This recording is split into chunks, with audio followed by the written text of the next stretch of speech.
दरसगाह माँ की गोद से शुरू होता है।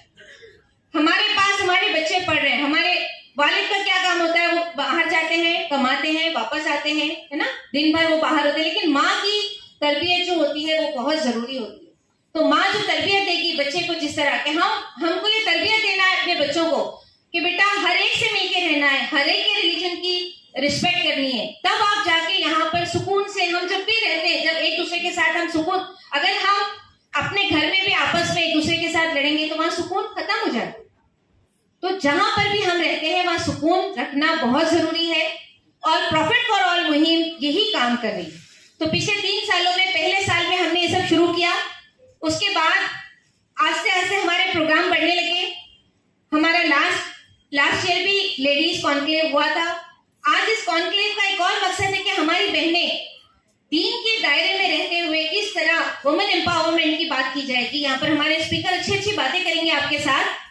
वुमेन एम्पावरमेंट, घर में रहते हुए हम कैसे अपने बच्चों के लिए, अपने सोसाइटी के लिए, कम्युनिटी के लिए आगे बढ़े, किस तरह काम करें, ये भी आप बताया जाएगा।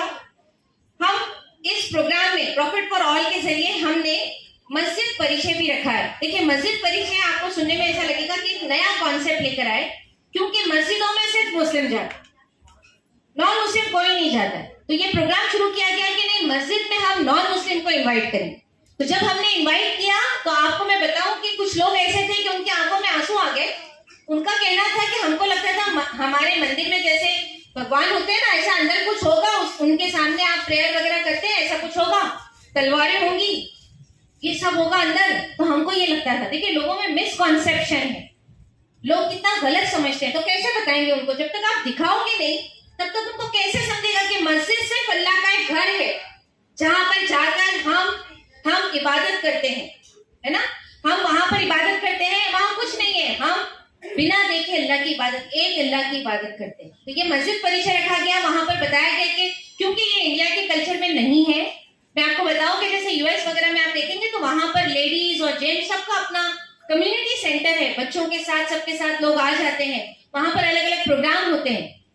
इसी तरह हमारी मस्जिदें इतनी बड़ी बड़ी है, लेकिन उसमें हम क्या कर रहे हैं, सिर्फ नमाज पढ़ रहे हैं, और हमारे अदर फेथ के भाइयों को यही नहीं पता कि उसमें होता क्या, उसमें अच्छी बातें की जाती है, उसमें अच्छी चीजें सिखाई जाती हैं, उसमें कोई गलत काम नहीं होता। हमारे मदरसों में अच्छी अच्छी बातें होती है, अच्छी चीजें सिखाई जाती है, लेकिन आप ये सिर्फ अपने घर में अपने पास है, लोगों को कैसे बताएंगे, लोगों को पता चलना चाहिए। तो हमने क्या किया कि ठीक है, इसमें ये एक प्रोग्राम ये भी कि अब संडे के दिन हम ये 12 रबीउल अव्वल में 12 दिन 12 अलग अलग प्रोग्राम मेन जो हम करेंगे, ये हमारे